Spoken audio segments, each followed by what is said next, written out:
Henshin Inspection presents Going Ultra. This is MJ. I'm an author, I'm an artist, I'm an analyzer. Find all my work at mjmunoz.com.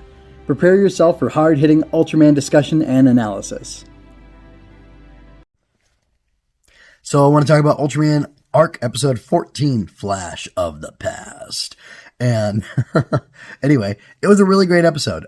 Just to spill the beans, I liked the episode a lot. It was fantastic.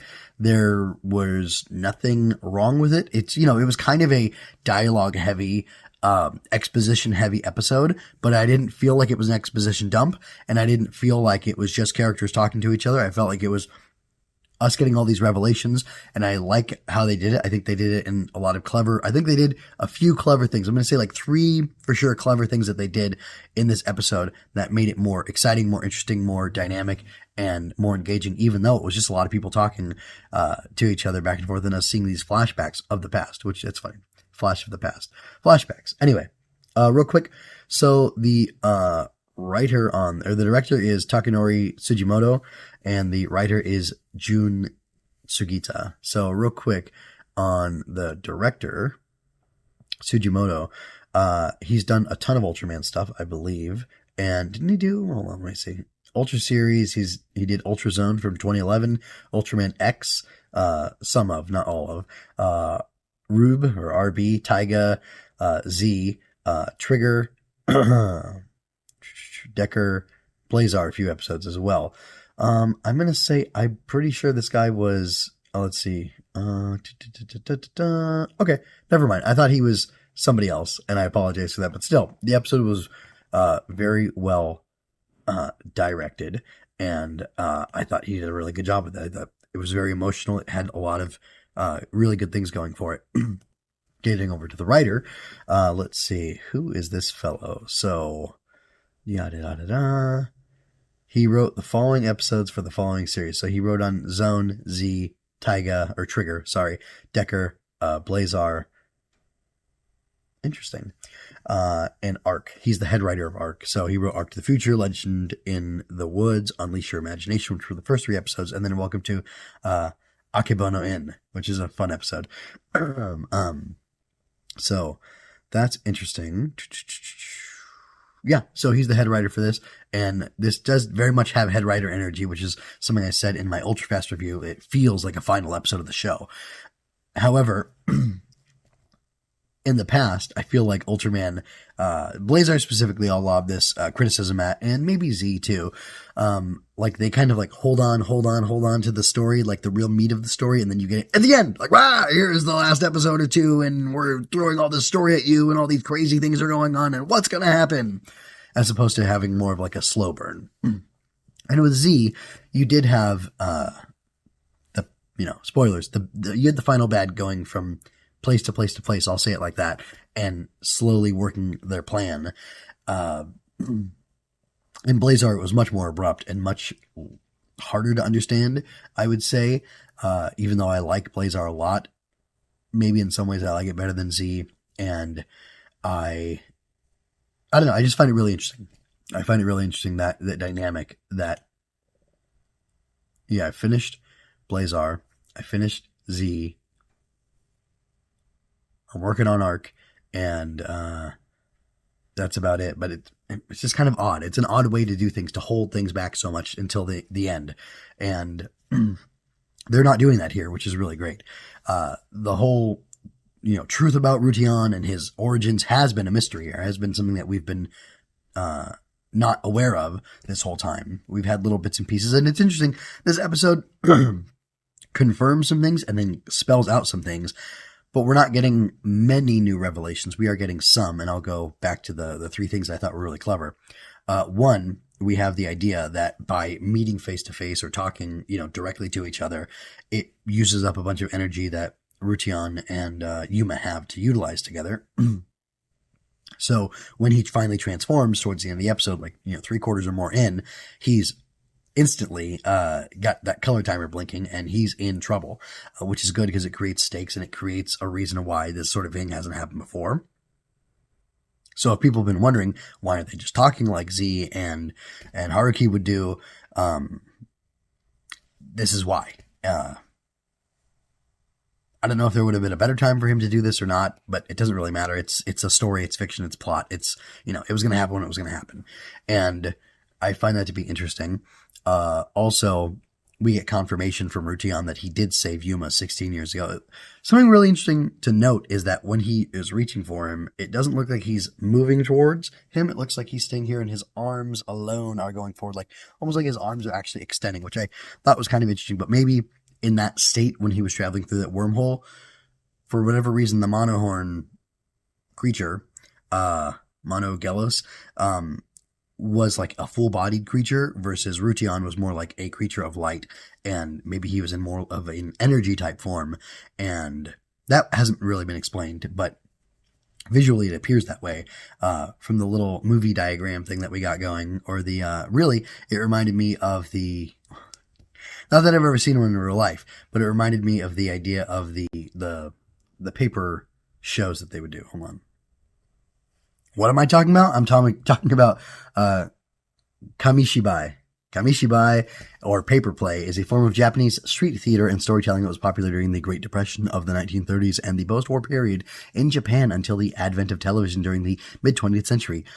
Kamishibai were performed by a kamishibaya, or kamishibai narrator, who traveled to street corners with sets of illustrated boards that they placed in a miniature stage-like device and narrated the story by changing each image.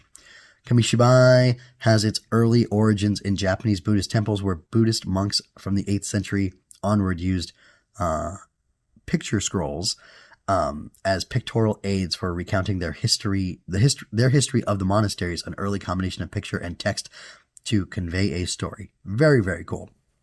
Ogon Bat, or Golden Bat, originally appeared in these famously before his anime, and even the picture on the wiki, it shows the Kamishibaya with Ogon Bat behind him in his old form, where he's like more like Phantom of the Opera type guy.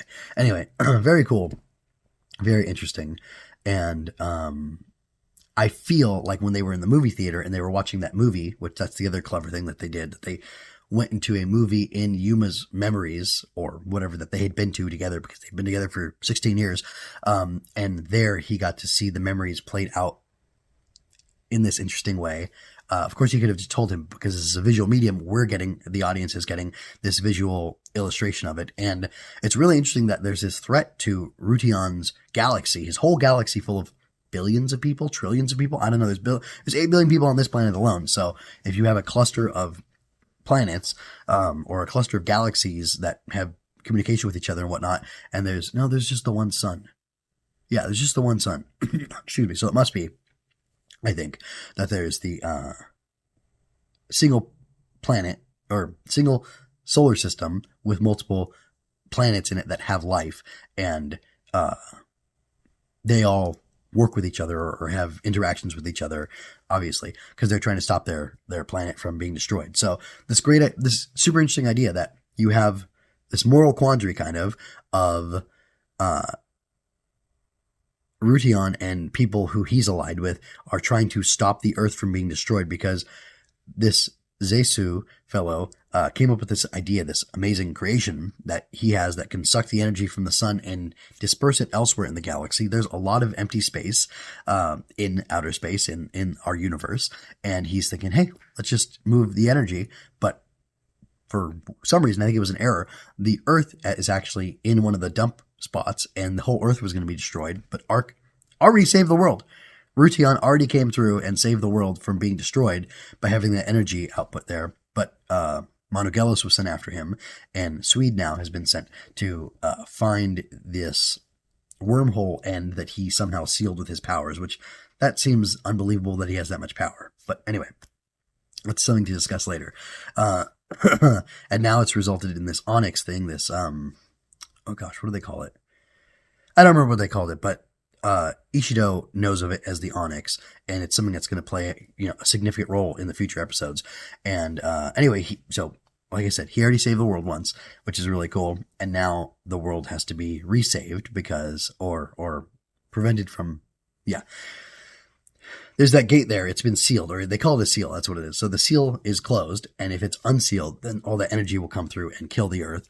But at the same time, you have to think that there must be deleterious effect. I wouldn't think that one seal on Earth sealed all of the shunts, let's call them, or vents for the energy from their sun back in Rution's home galaxy. But if that turns out to be what they make for the story, that it's either like Earth is killed or this whole galaxy is killed, full of trillions of people or whatever, that to me is kind of like a bad moral. Like the math on that doesn't make sense really. Everything should be done to save as many lives as possible. But if you're, I don't know, like sacrificing, I don't know. To me, it feels interesting. Like it's a really interesting moral question. But yeah, if you can stop millions or trillions of people from being killed by killing billions, do you do that? It's the trolley problem, right? But just dressed up in space stuff. Dressed up in a spacesuit. I mean, I would think you have to find a way to save everybody. And that's the goal. And that's what Rution's friends are working on, or allies, whatever they are. And I think that's really interesting. But it creates a really interesting question. But just because the Earth one is shunt is closed off doesn't mean the others aren't open and they can't be moving energy through there. It's a less efficient way to do things. But I wouldn't think it would shut everything down and really put all those people, trillions and trillions of people, at risk of dying. And if that is the case, I think that's definitely a weird choice to do. It makes more sense, and it makes Rution more heroic, it makes Arc more heroic, and it makes Swede and Zesu more villainous if they are now running at 80% or 90% efficiency, but they're still willing to kill people to be at 100% efficiency, especially because they probably will not have a problem surviving with just one access point shut off. And, why can't you just open a new one? So I think it's really interesting. So anyway, I like this episode a lot. There was a lot of cool stuff going on in here, a lot of interesting reveals. I like the way that the reveals were done. And I don't know, it just felt really cool. It felt like very much endgame energy, and it felt like the end of the show, but this is just the middle point of the show. So I think that's really exciting, and I'm really happy that I've stuck it out, and I'm really happy that Arc is doing what it's doing now, because it's really good. It's very fun. So that's all I have to say. What did you think of it, though? Because I want to know. What do other people think? Do you think it's just a trolley problem dressed up in space armor? Do you think it's cool? Do you dislike it? Do you like Swede's addition? Do you enjoy her energy?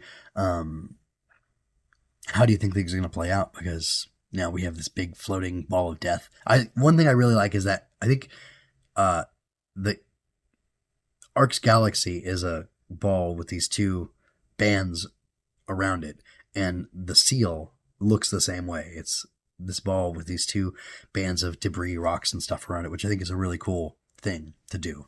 I don't know the significance of it, but it's a cool visual. So yeah, tell me what you think about it. I'm curious to hear what other people think about this show.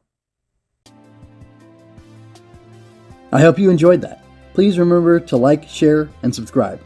I invite you to comment, ask questions, and share your thoughts with me. It's always more fun when you're part of the conversation. Until next time, be well and be Ultra. Visit mjmunoz.com for more of my work and help me build up the Fortress Fiction.